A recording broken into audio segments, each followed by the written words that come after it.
kabarangay, no, muli po, magpapaalala si Daddy Frankie.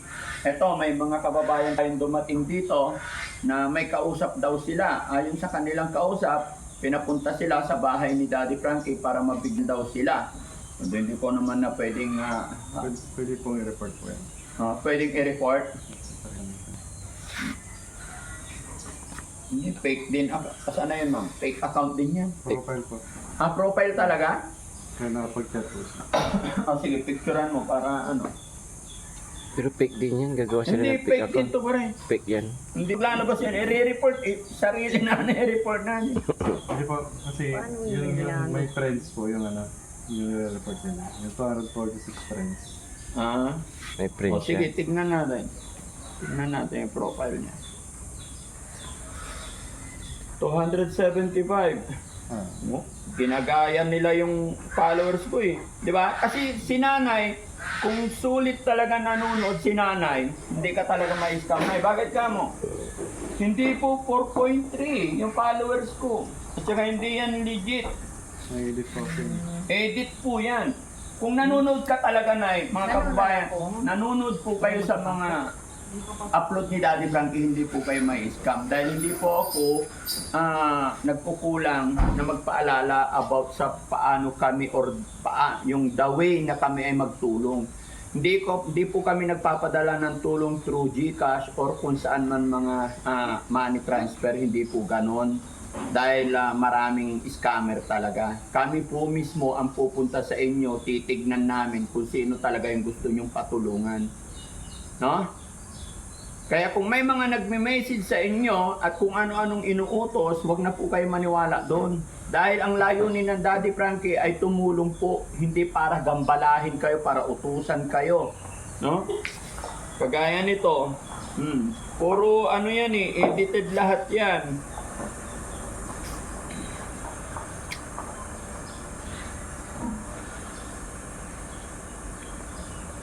Mag-ingat ka sa sunod, Nay. Opo. No?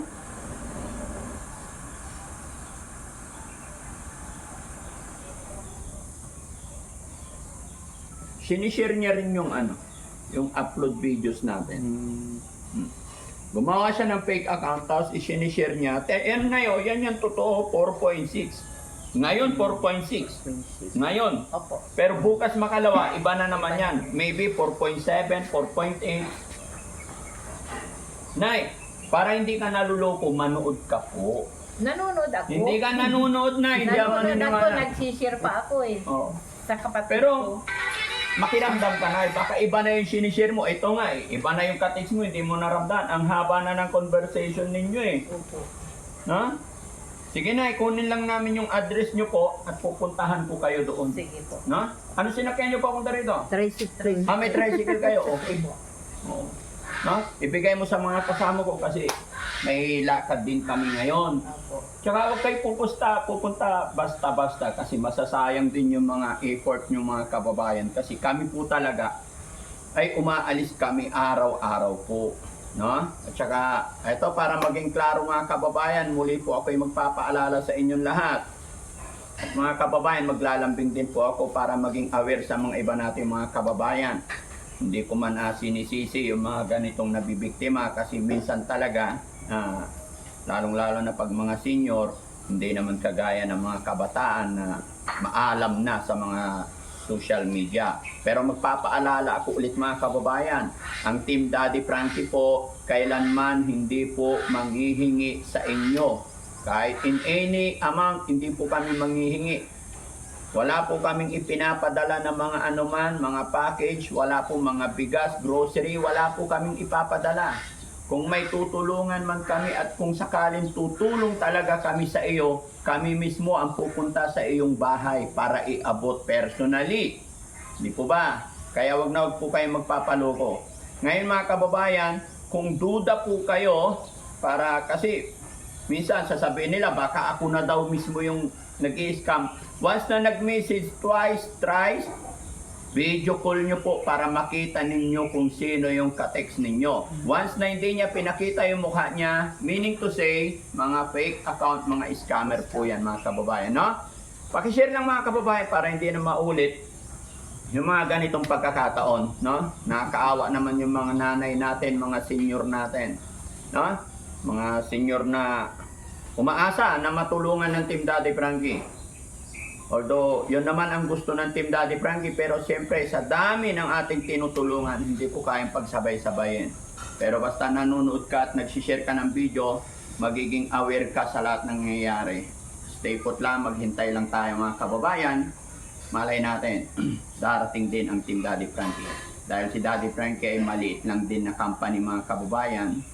Wala po kaming sponsor or what. Kumbaga, sarili lang po namin mga kababayan. Yung pinapaikot din namin para itulong sa ating mga kababayan na may hirap. Kaya lagi kong sinasabi, pag-share ang mga videos natin para mas makatulong pa tayo. Nay, ano complete address? Hindi, wag na ano, kasi baka may scam pa to ulit. Mamaya pagkatapos ng usapan natin, ma'am, kunin namin yung complete address mo, complete name. Kami mismo pupunta sa inyo para makita rin namin kung sino yung inilalapit ninyo. Kasi alam mo naman, di ba? So, Nay, ikaw, anong masasabi mo? Para marinig din ng mga kababayan natin, paano kanila, buti na lang walang money involved pa. Wala akong Pinapaikot-ikot ka pa lang eh. Opo. Oo. Wala Gcash, daddy. Oo. Wala siyang Gcash. Gcash. Oo. Kaya pinapaikot-ikot ka pa lang. Tinatawagan ko, wala. Hindi na sumagot. Oo, wala na. So, ibig sabihin, hindi na subagot, iba na yung kausap mo. O kaya Wala nga, namang hindi ko papala. na inaano eh. Oh, yun lang pala eh. Bakit nakarating ka pa dito? Hindi ko na inaano yung nag-scam sa akin. Ah. Talagang gusto kong pumunta dito sa Kay Daddy inyo. Frankie, Kay oh. Daddy Frankie. Ano ganito, daddy? Lumapit siya sa akin. Kasi di ba pumunta kami. Dito ka ma'am, sige po. Taga saan ka naman ma'am? Kami yung pumunta dito, daddy. Kasama ko si, yung pinsan ng mister ko, si Perla Bigyan niya ng 5 sa Aquino. cellphone. Yung maliit na payat, 5 sa nagbigay ng cellphone. Ah? Nakita niya yung video. Abala yan, baray ko, daddy. Ay, ganun. Abala yan, akar kayo ang itagar ka nito. Ah, kayo yung nabigyan ko ng cellphone? Yes, daddy. Ay, yeah, okay. Matagal na yan, nakiusap sa akin na samahan ko. Pasensya Ang dami na po akong kayo. nabago. Sa dami kasi na ng tinutulungan ko, ilang taon na, kumbaga hindi ko na matandaan lahat ng tao. di ba sabi Unless ko- na-review ng mga kasamahan ko yung video, maalala ko kayo. Kaya daddy, di ba sabi mo, dapat makarating si daddy dito sa amin. Maraming, sabi, daming followers yun yung daddy. Oo. Tagawan, ba't hindi kayo nagtagan? Mm. Sabi niya, ang tagal, nakakahiya naman. Sabi ko, antayin niyo na lang pag ano ni Daddy Frankie dito. Hindi ko Hintayin nyo na lang darating kami doon na yun, no? Ayan. Kanino tricycle gamit nyo? Vice. Ah, okay. So, Kasi banunuran, Oh. sinunod kami kumon. mamauran lang. Balik, sinamartok, babal bangon, wala apo, kialaga. Si asawa ko nanluto, aking laon ni abalayan nili. Tagar una kami marasipilan ko. Ito na sa bayo kanto. Paano wala laon ni Daddy Frankie, tantay oo. na ayaw Kung umaalis talaga kami. mission. Hintayin nyo na lang kami doon na eh. On. On siya. Wala nang pera si ako. Panggasolina na eh. 10,000. Salamat. Panggasolina lang yan mga kababayan. No? On. Hintayin mo kami doon na eh. No? After ng video natin, bigay mo sa amin ang address para madaanan ka namin. No? Mag-iingat po kayo mga kababayan. Maraming salamat. Magandang umaga, magandang buhay sa atin lahat. God bless po.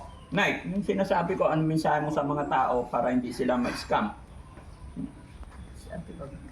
Anong ibaga? Basta wag maniwala. Oo. Huwag po kayong maniwala sa chat-chat ng Daddy Frankie. Maraming scam po. Kagaya ko na scam. Yung mga nagpapanggap na Daddy Frankie. Opo. Yan. Yan lang ang masabi Hindi ako ko po sa maniwala inyo. din, pinakita sa akin, hindi sa kanya yan, scammer yan. Oo. Kahit kailan hindi nag-ano si Daddy Frankie, ako nga eh. Wala nga chat-chat si Daddy Frankie, tagal-tagal ko nang ka-chat si Daddy Frankie, nagko-comment ako bawat video ni Daddy Frankie, comment ako. Ganun lang. Pupuntahan namin agad yan, ma'am. Pag napakita nyo yung proof, deserve mo talagang matulungan, karapat dapat matulungan, nakita namin. So, sorpresahin namin ang bahay mo, darating kami bigla. Ay. Ganun po yun. No? Okay. Once again mga kababayan, magandang buhay po. God bless and thank you po. Mag-iingat po tayo parate. Salamat.